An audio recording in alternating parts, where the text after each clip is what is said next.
Are you curious about bodies, pleasure, and possibilities? And what about curious about what others are up to on the planet when it comes to pleasure, sex, and play? Have you considered what pleasure can do for your life, your body, and your bank account? Do you know something magical, delightful, and out of this world orgasmic is not only possible for you, but totally available to you?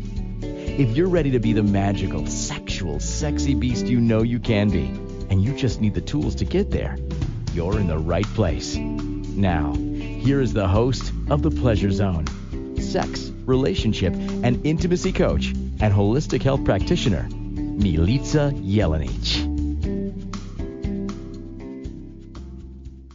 Hello, my sweet pleasure seekers.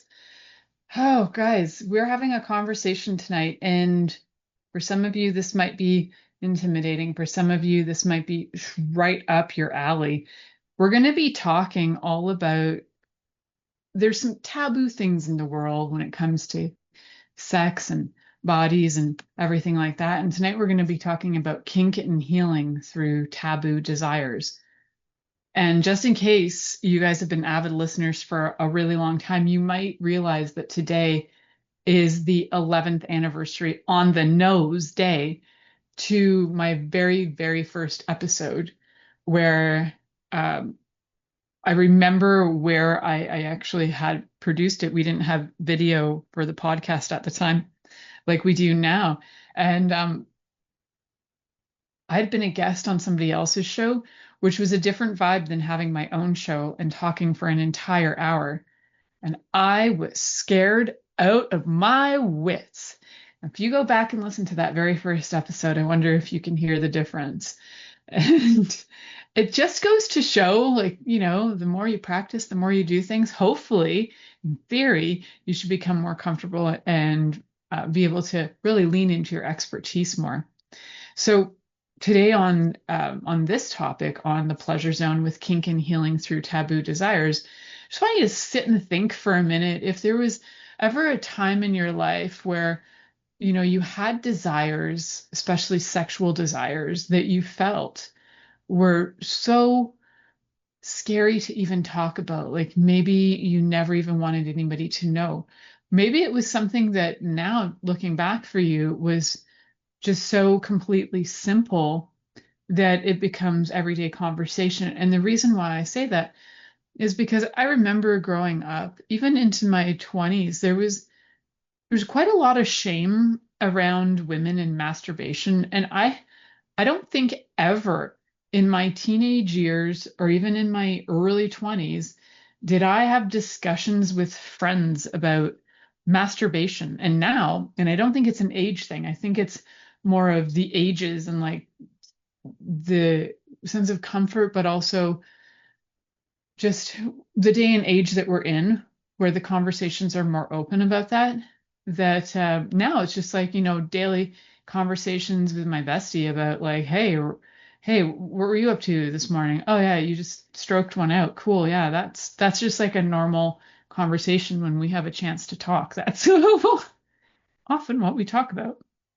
So, or, show each other our favorite toys, that sort of thing. So the funniest thing is that there are some really simple taboo things that we think are taboo that are out there, that are desires that, we hold on to, and we really like make them kind of like almost scary for us to talk about. And when you do, and you let that cat out of the bag, all of a sudden you can have conversations with more people, your world opens up, your fears disappear. It's not like you have a fear of being caught with your pants down because you just pulled your pants down and everybody got to know that you pulled your pants down. So when you think about what taboo things are, usually they're the things that society says are naughty, whether it's society or you believe them yourself. Maybe you never even heard society say anything about them, but maybe your kinks or desires are so specific that there isn't a lot of conversation on your specific kink. which would make it quite taboo, which would make your desires taboo, which would mean essentially that your feelings are taboo. And if your feelings are taboo, then sometimes what we think, as people, or I know I've thought, well, if my feelings are taboo, that must make me weird. I'm a weirdo. Uh, and I hear all the time reports of people, especially in the small town I live in, like I hear reports of people saying, so and so says you're weird. I'm like, tell me who doesn't, because it's easier to point out the people in a town of less than 1,000 who either don't know me, so they don't know I'm weird, or they do know me and go, oh, you're just as weird as me, so how does that count as weird? And then there's the whole other bunch too. So taboo is something very individual in terms of the way that you interpret your desires or what you'd like to do, or your life. There's a lot of taboo that can be things that we hide about what we might enjoy, behaviors that might be out of the norm or weird. So, how can we utilize these sort of taboo things, these kinky taboo things that we enjoy to heal ourselves? And one of the ways is that as we acknowledge things, like when you acknowledge anything that you're hiding from yourself about yourself, and let's use addiction as an example.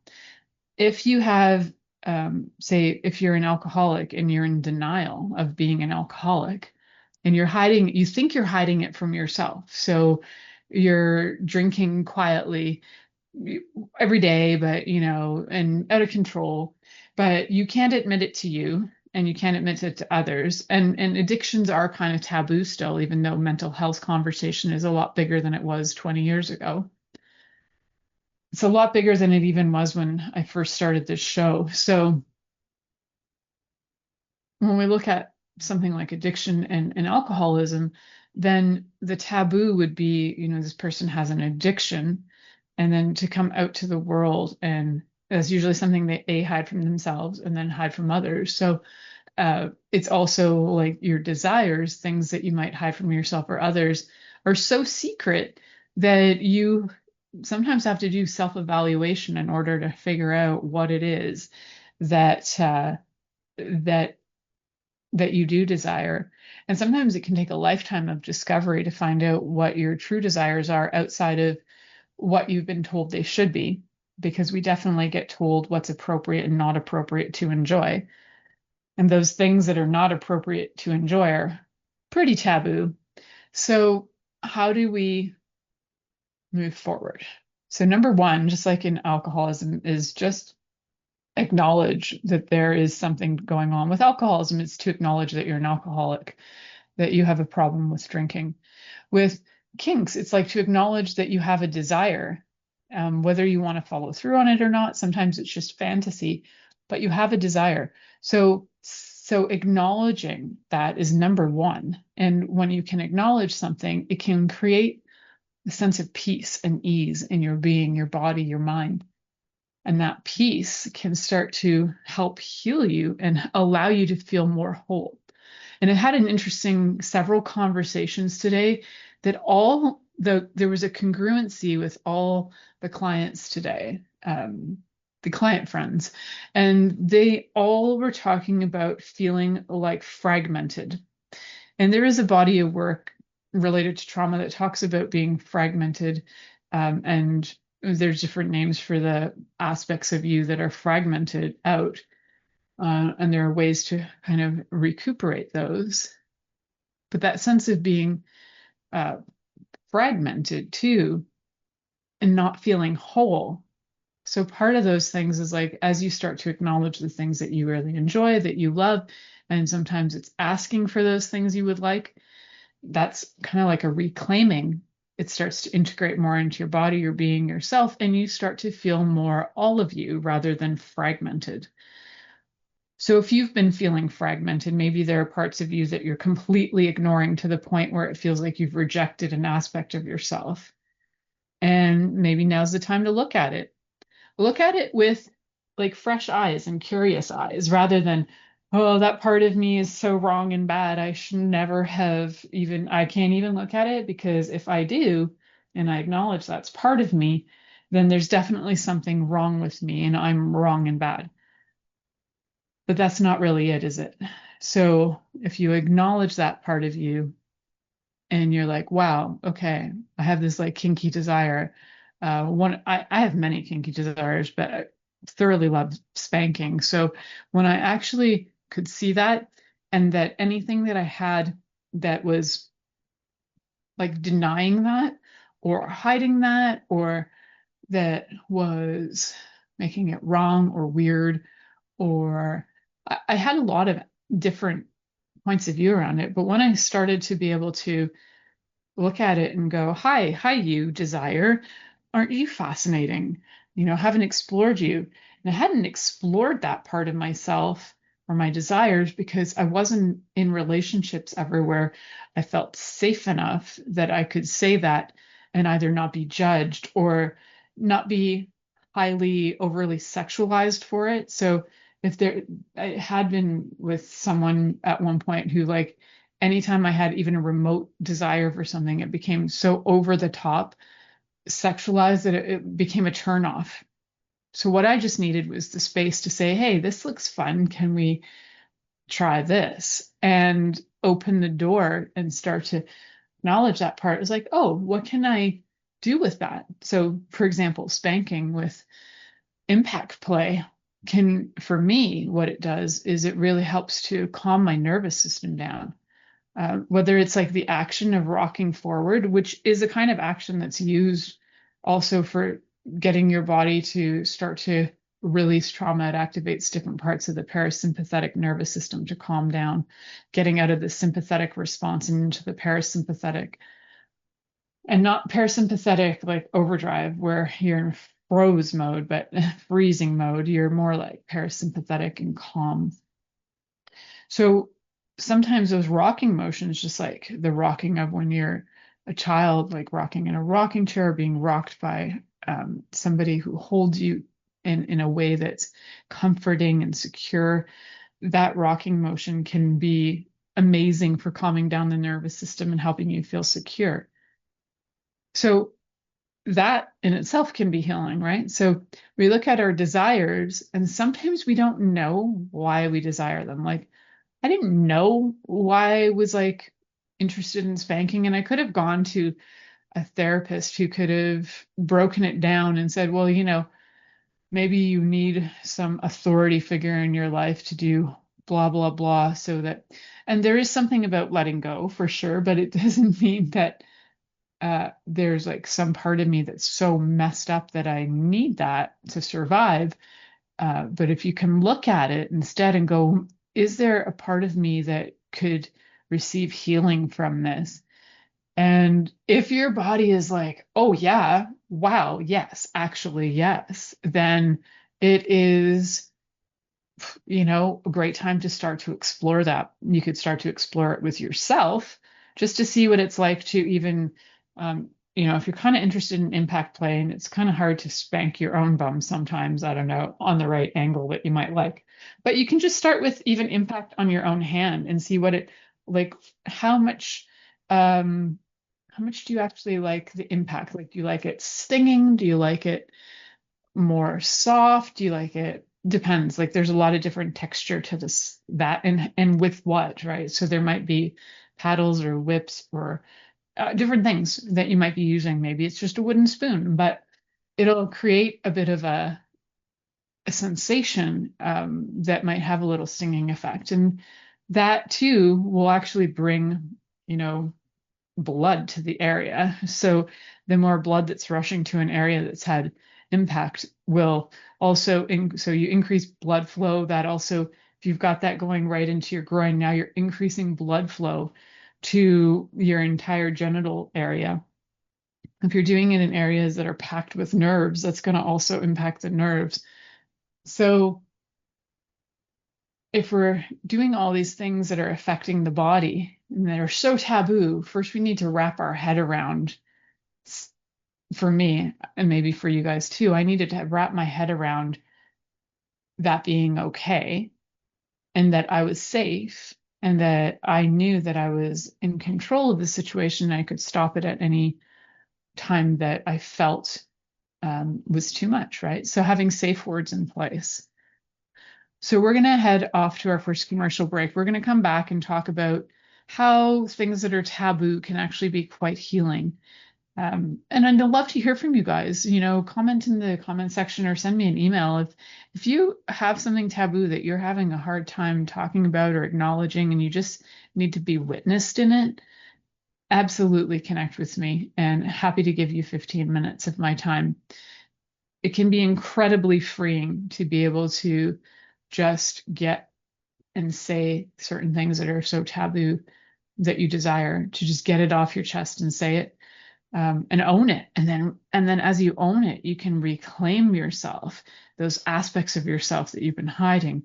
And that's empowering, right? So that's the target, is to be empowered through this. You will probably be surprised how much it benefits you and your body and your whole life. It opens doors in ways I think I never quite thought were possible. So we're going to head to our first commercial break. You're listening to The Pleasure Zone here on Inspired Choices Network, and we'll be right back after this commercial. Are you secretly a voyeur, wondering what's going on in other people's sex lives? What if now is the time for a totally different sexual evolution? Are you interested in people who are pioneers of different sexual and pleasurable practices? Lean in now with Milica Jelenic, where she will entice you and your body to know your own pleasure zone. On the Pleasure Zone radio show, with sex, relationship, and intimacy coach, Milica Jelenic, you'll receive tools, inspiration, and a foundation to allow yourself to receive more in your sex life, and quite possibly other areas of your life as well. Listen for The Pleasure Zone with Milica every Monday at 8 p.m. Eastern Time, 7 p.m. Central Time, 6 p.m. Mountain Time, and 5 p.m. Pacific Time on InspiredChoicesNetwork.com.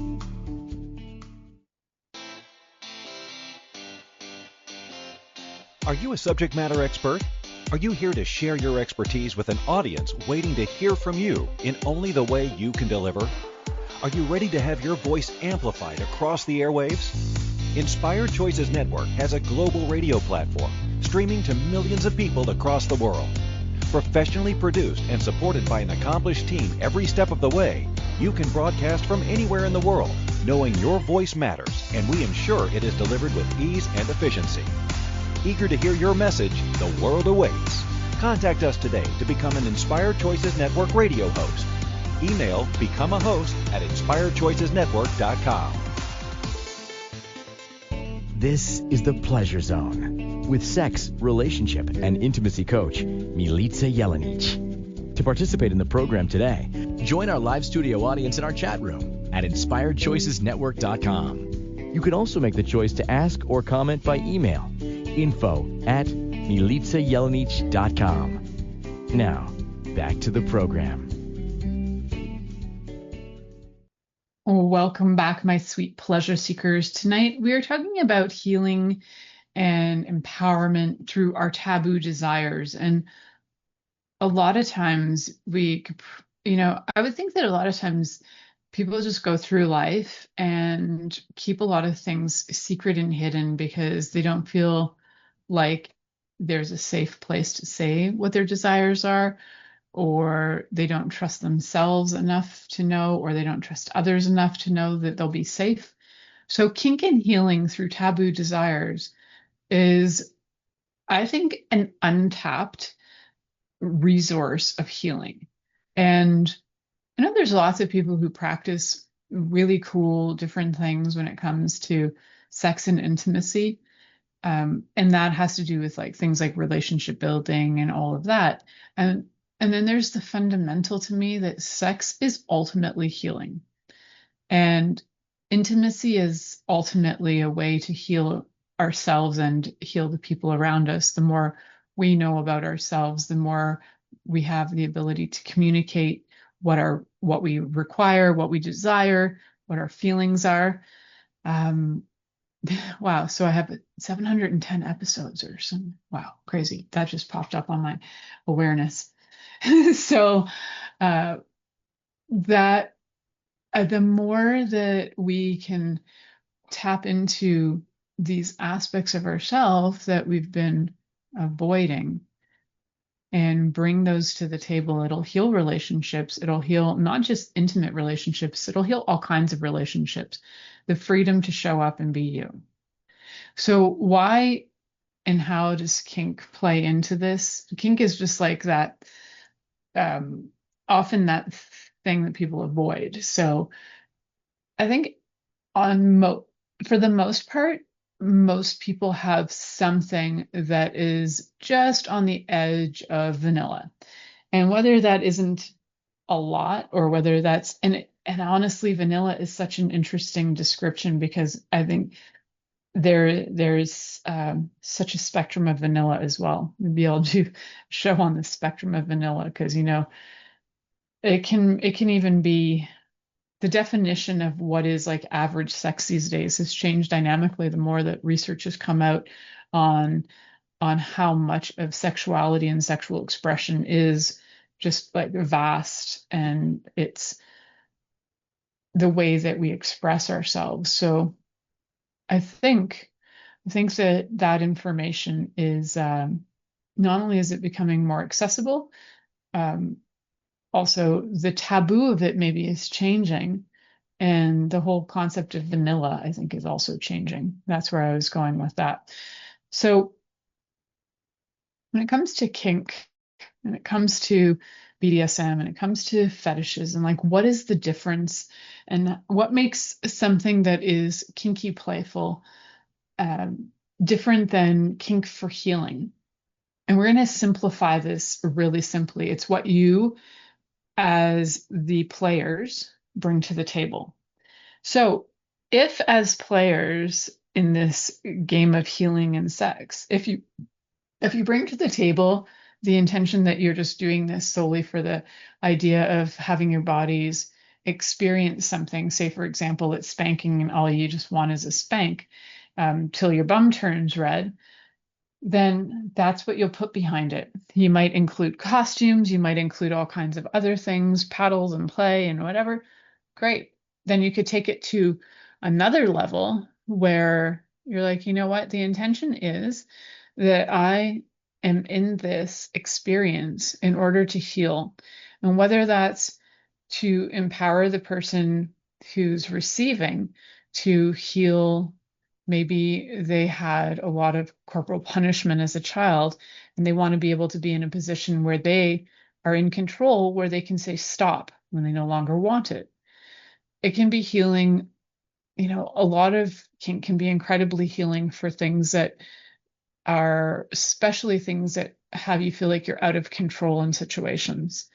So, whether it's out of control with urinating, whether it's out of control with being spanked, whether it's out of control, like being tied up, all of those different ways that we might have experienced traumas, we can literally flip those traumas on their heads and utilize similar energy with the intent and with the energy of healing behind it to start to reconcile that stuff and start to have your body be able to release it and change it and not respond in the same way and not hold all that trauma and not have your nervous system on nonstop shock and fight or flight.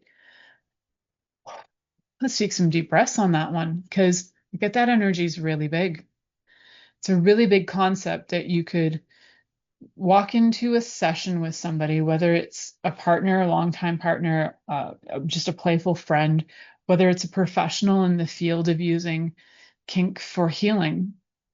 And you could walk into a session with somebody and experience something that may have felt traumatic to you when you were young, like being spanked or something, because that was your parents' idea of discipline. So that you are trying to heal some of that, and maybe had a lot of corporal punishment, so you maybe really have maybe at first an aversion to it, which is what I had, an aversion to it, until I realized that, wow, I could flip this on its head and I could use it to my advantage to heal um, the European discipline I had from my dad growing up. So my dad didn't like beat me to a pulp or anything, but if you ever grew up around anybody in a European household who was like born in the 1930s or 40s, whose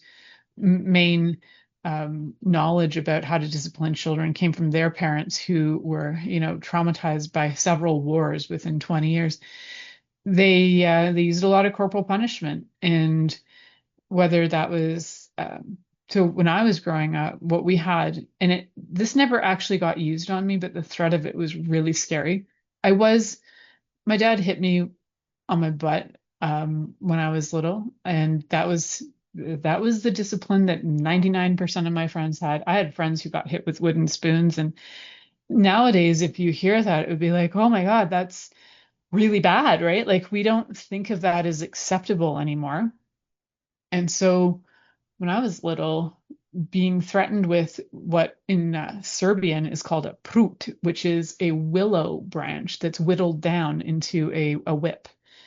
And that whip, although it was never used, was really scary to even be around.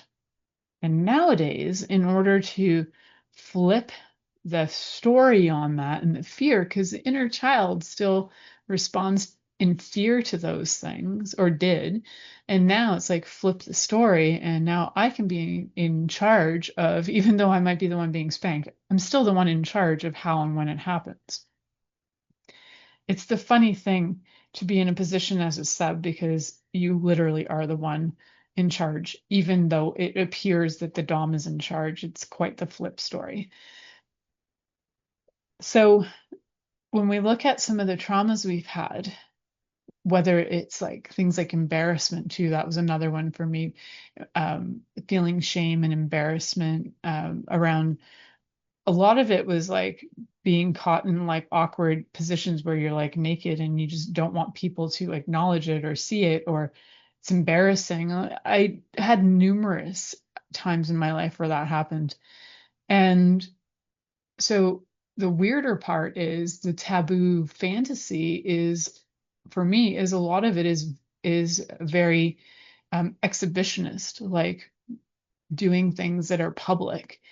And even though there was trauma connected to that, doing things that are public now, not that I'm going to get, out there fully and get arrested, but if it was like, say, like a demo on stage, like what a great fantasy to be able to do that.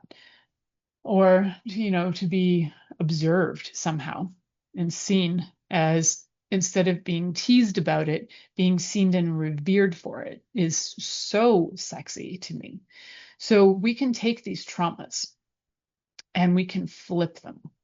So my thought to you is to like contemplate that. Is there a trauma that you feel you are so deeply connected to that it almost makes part of your identity, that maybe if you were to flip it on its head would give you freedom of expression, freedom to love yourself? Ooh, there's some energy on that, kids. So what kind of power dynamics do you like? Are you into power dynamics? And what kind of sensations do you enjoy? Do you like hot or cold play? Do you like stinging? Do you like being bound? What are some of the things that you like that are kind of secret to you? And I encourage you to write them down just for you, just for fun, or even just acknowledge them. Be like, you know what? I actually kind of secretly like spanking, or I actually secretly kind of like being bound, which can be an amazing thing for resetting the nervous system as well. Nervous system regulation is one of the top-notch things when you're using kink or any taboo play for healing, right? So again, the difference between using kink for healing and using kink for like especially using kink for healing trauma, or the difference between that and just doing it for the sake of play and pleasure, is the energy the players bring to it. I just call them players in this scenario because you'll have different roles that you're playing, right? So who are the players? Who's the dom? Who's the sub? What's going on? Are you flip flopping? Are you mixing it up?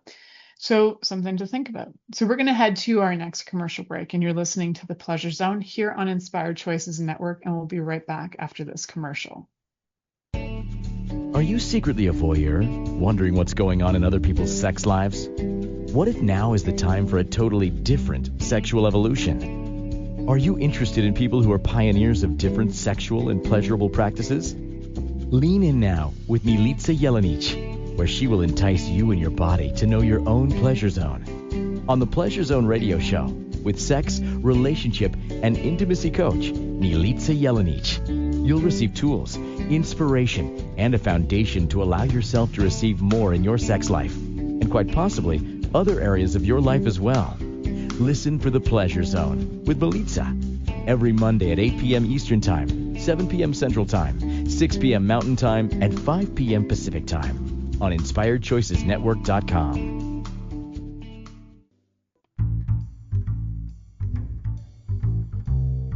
How wonderful would it be to carry your favorite Inspired Choices Network host with you throughout your day? Well, now you can. Inspired Choices Network now has its very own mobile app. Our free app offers live streaming shows, along with thousands of podcasts and TV episodes. Our shows cover a wide variety of topics. Whether you're waking up with us, carrying us through the day, and taking us to bed with you, we're always here for you to enjoy. We're easy to find. Just search for Inspired Choices Network in the Apple App Store or Google Play Store. This is The Pleasure Zone with sex, relationship, and intimacy coach, Milica Jelenic. To participate in the program today, join our live studio audience in our chat room at InspiredChoicesNetwork.com. You can also make the choice to ask or comment by email, info@MilicaJelenic.com. Now, back to the program. Welcome, my sweet pleasure seekers. Tonight we are talking about taboo things like healing and kink for healing our, things like traumas and different things, and when I think about even healing things, it could be, this might sound really odd, but like say your shoulder hurts, right? But if you get kind of moved or stretched in ways that they might even appear a bit kinky, like if you're kind of turned on by having extreme stretching, because there are people who are very turned on by extreme stretching, and they likely get involved in a lot of things like yoga classes. So they're watching other people have extreme stretching. If you ever see like medieval torture chambers, any of those tools that were in medieval torture chambers, like stretch tables and stuff. If you never watched Princess Bride, there's something in Princess Bride where the guy gets stretched. Anyhow, that's a side note. So being stretched can absolutely be kinky. And I know I've worked on people who thoroughly get turned on by being stretched, and good for them. I love that works for them. How cool is that? So if that does turn you on, you could even use it for being able to like stretch pain out of your body, physical pain, where it's like maybe your hip is out of place, but then you get moved in the right way and it gets put back in. So you might even think outside the box in terms of kink on that too, like things like stretching that could physically, literally heal your body. And working on that emotional component of healing things that were like past traumas, emotional things that had gone on in your life that you're reclaiming and taking back so you can empower yourself. Absolutely healing. It heals on the emotional level, which calms the nervous system, regulates the nervous system. When the nervous system is calm, then guess what? You reconnect with yourself, with your body. You can become more aware of your body. So your eating habits change, your heart rate is more regulated, your digestion is regulated, your body heals. Your body heals when you're calm. So doing different things to facilitate getting as much of the tension and stress out through different forms of somatic movement even can be both really healing and can be super sexy. Like if you think about when people are doing couples yoga and they're stretching together and having their bodies like intertwine and do fascinating and beautiful things, as much as it's beautiful and probably turns them on, it's also going to really help their bodies to have more flexibility, more blood flow, help the nervous system be regulated through different things like the movement itself and breath work through that too. So why do I care about this so much?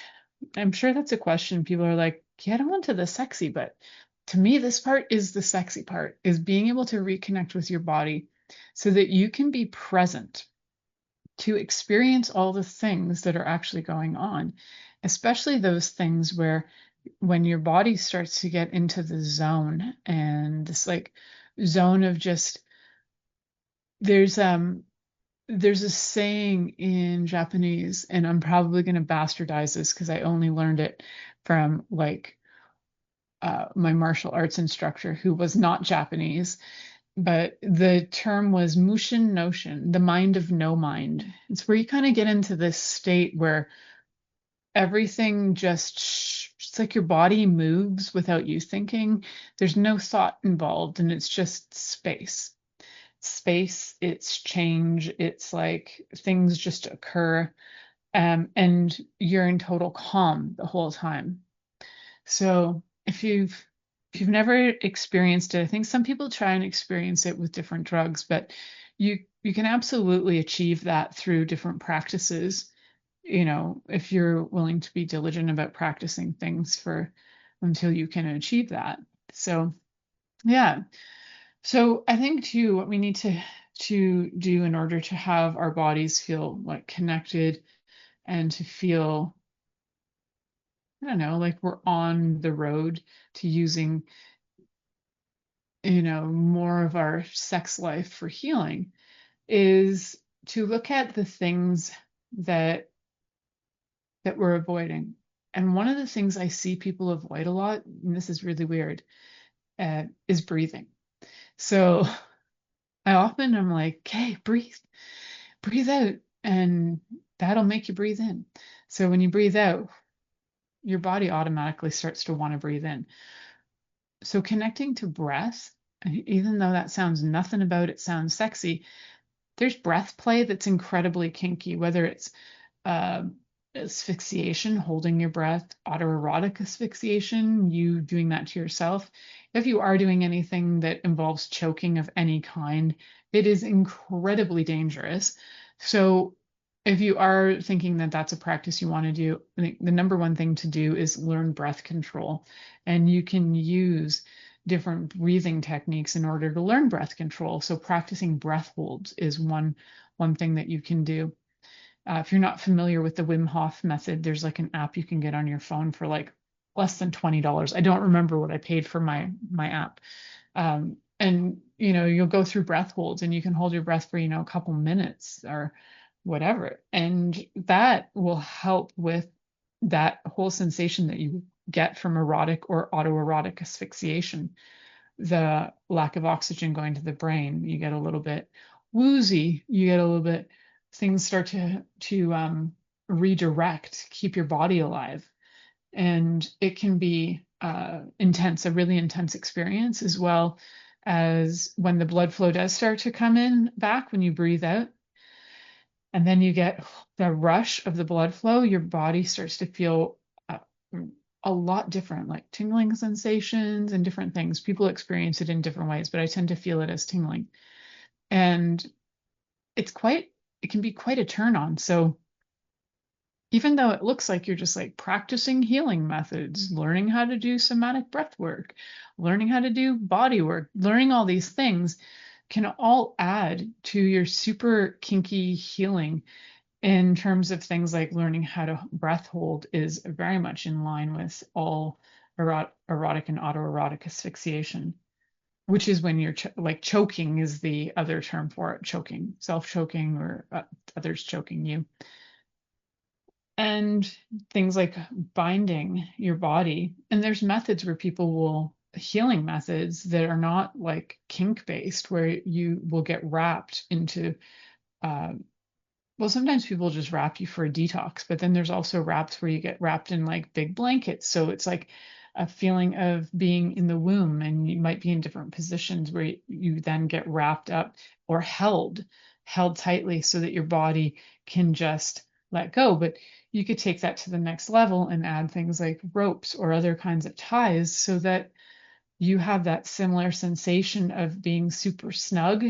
And so then when you get that super snug sensation, it's like when you're wearing pants that are too tight and then you just want to like try and breathe, but your body can't breathe beyond the pants. So there's like a feeling of like pushing, but also feels highly supported, sometimes too tight depending on the pants of the day. But you can start to feel like the support of everything that is the bind, right? Whether it's a blanket or ties or rope.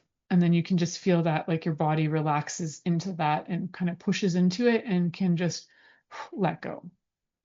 So it's good stuff, guys. I know that it might sound intimidating, but also if you are highly intimidated by this, start with you. I was talking to another client a little while ago, and that's what it was like there's a fascination with stuff, but then there's also a fear with it. So in that fear fascination zone, try it with you first.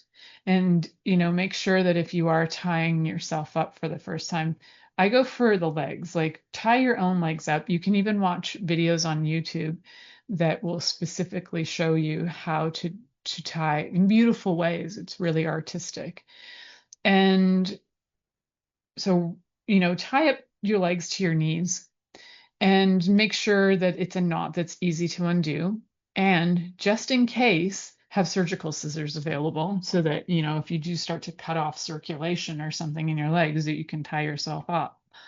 There's also ways that you can bind your own hands and then you can unbind them. But when you bind them, when you bind them kind of tightly on your own, you won't get stuck in it. But if somebody else binds you in it, you could get stuck in it and they'd have to tie you off.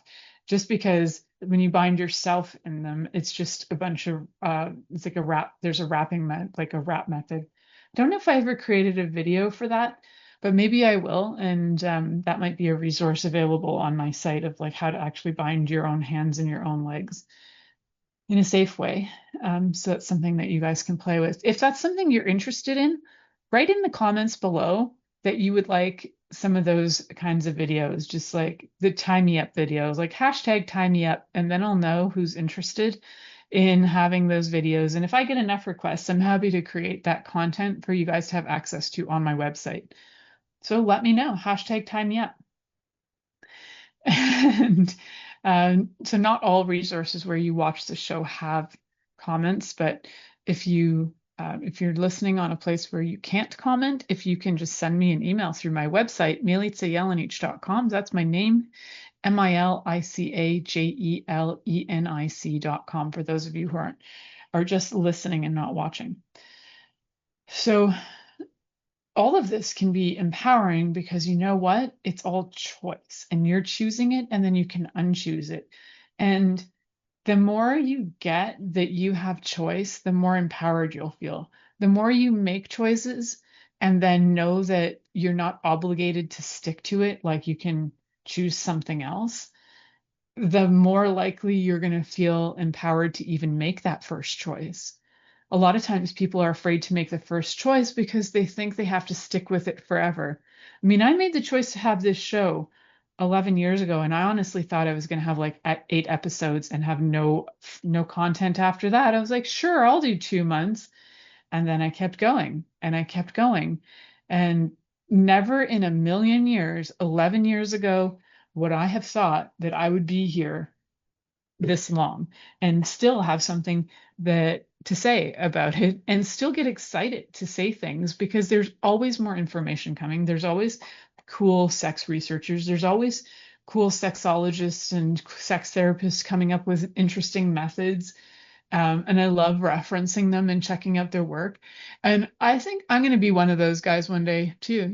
I think I'm going to be one of those guys who has those resources that are unique. And it feels like the thing I've been building towards my whole life. And I have no idea what it is, but man, when I figure that out, or when it just kind of pops into my awareness, I am going to be so freaking thrilled to share it with you guys. So until then, man, if you have ideas for me, I'd love to hear it and I can develop them. But a lot of this stuff for me comes down to what can I do for my body first that I can heal me, that I can admit to myself, like we talked about in the first segment. The first kind of step is to like admit that that's something you desire. And also, if you've been enjoying this show, whether you enjoyed it in the past, walked away for a while, coming back to it, if you've been enjoying it, especially this episode, please go give Inspired Choices Network specifically on iTunes. Just go on there. And if you look up the Pleasure Zone, you can go give me a 5-star.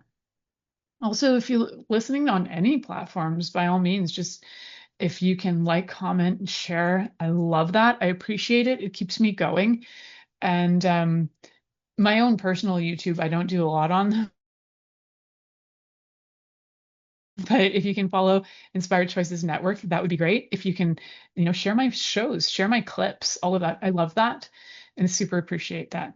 So we're going to head to the next commercial break. And we come back, we're going to wrap this show up with a few more ideas. I don't know. These are just kind of popping in my head as I talk to you guys. Little images come in, so I'm sharing them with you. So we'll be right back. You're listening to The Pleasure Zone. Are you secretly a voyeur, wondering what's going on in other people's sex lives? What if now is the time for a totally different sexual evolution? Are you interested in people who are pioneers of different sexual and pleasurable practices? Lean in now with Milica Jelenic, where she will entice you and your body to know your own pleasure zone. On the Pleasure Zone radio show, with sex, relationship, and intimacy coach, Milica Jelenic, you'll receive tools, inspiration, and a foundation to allow yourself to receive more in your sex life, and quite possibly other areas of your life as well. Listen for the Pleasure Zone with Milica every Monday at 8 p.m. Eastern Time, 7 p.m. Central Time, 6 p.m. Mountain Time, and 5 p.m. Pacific Time on InspiredChoicesNetwork.com. This is the Pleasure Zone with sex, relationship, and intimacy coach, Milica Jelenic. To participate in the program today, join our live studio audience in our chat room at InspiredChoicesNetwork.com. You can also make the choice to ask or comment by email, info@MilicaJelenic.com. Now, back to the program. Welcome back, my sweet pleasure seekers. It has been an interesting, fun, and eventful show in terms of I kind of went, off into storytelling zone, and sometimes I do that. I don't have scripts for this show, so you can imagine that sometimes, after talking and things pop into your mind, that show maybe goes off track a little. I might have gone off track a little, guys. Sorry about that. But I think we did cover some of our basics tonight, like what kink really is and how it supports healing. I think we can cover that the difference between kink for sex and kink for healing is who and what you bring to the play. And also looking at how taboo desires can often point to different things like unmet and unresolved emotions, where I brought up some of the stories about impact play and spanking and how that could help with feeling empowered and feeling like taking back control. And then, as per always, consent is so important. Consent and being able to discuss things and have communication with your partner. So consent and communication, and conscious play, as well as curiosity, and all the great C words that we talk about on this show are so important. So going into the scenarios, right, going into the play and having the discussion beforehand, like, is this play for the sake of just like getting turned on and being able to turn each other on, and we're coming at it from like, there might be more of an authoritarian dom energy rather than more of a nurturing dom energy with when it's healing. So it's very much what you bring to it, and maybe even your whole atmosphere is different too. It might be softer, gentler when it's healing. There might be different music. There might even be different things in the environment that you're using too. So it's not just the there is a lot to do with the energy, but it's also the whole environment can impact that as well. And then looking at it from a mindful perspective, like how kink can, really help with uh, even so being mindful, but which is partly about being present. It can really help with healing things that do have to do with our thoughts as well. So being able to heal, different things in our heads, like feeling out of control or never feeling like you have a say, using kink to flip that will also help to change the mindset. It's like, oh, now I am empowered. And it's like the affirmations, your body just like becomes the energy of the affirmations. So sometimes you don't even find yourself saying them. You just feel like there's a shift and you're like, wow, I feel empowered. I am empowered. Oh, I am empowerment. Ooh, cool. So one of the things I encourage is to like have fun with this. It can be healing, but it can also be incredibly fun, and bring that energy of playfulness and fun, because play in itself is healing, especially for trauma. Be playful, be fun, and also have the communication and all the consent and the discussions around what kind of activities are going to be occurring, what kind of play is going to be occurring, what are the hard and soft limits, what are the safe words. We need all of those things. We need all of that in place. And then as you approach the scenario, make sure that you ask for feedback. Unless your partner is like gagged and you might not get verbal feedback. So you might have other signs of whether to move forward or not. But having feedback and checking in is much more of the approach you would use when you're using taboo kink play for healing than it would be necessarily, although I would hope you would still use it just when it is kink based for the sake of pleasure, just for the sake of pleasure. So I think it is a very different energy when you're using it for healing and setting we'll say the intent, setting the scene is so important. Care, as in there's something called the care model, which is to communicate, to ask, to respect, and to explore. That is really also important when it comes to all things to do with kink play and like the negotiations and, discussions, the communication. Right. So I talked a little bit about using like being present. That's part of the mindfulness, being able to even afterwards do journaling and have discussions and talk about what happened, because maybe you cried or maybe you screamed or maybe you just got silent or something might have occurred emotionally, and having that conversation with your partner as an aftercare is really important too. And it's part of the mindful work to be really present enough to notice what's happening. So, guys, in this episode, there's been a lot of big energy where my body is just like, whoa, and I've wanted to have some deep breaths. And so if you're feeling that too, like if you're feeling a little bit like there's been like the whole concept of this might be a little daunting or overwhelming, or like, why would I do it? Take some deep breaths. In for 5, out for 5. Get yourself present and ask those questions about like, what is there something I've been avoiding? Is there something I've been ashamed of admitting that I desire? Admit it to you first. Self-exploration first. Maybe it's, if you want to try any kink play, try it with you first.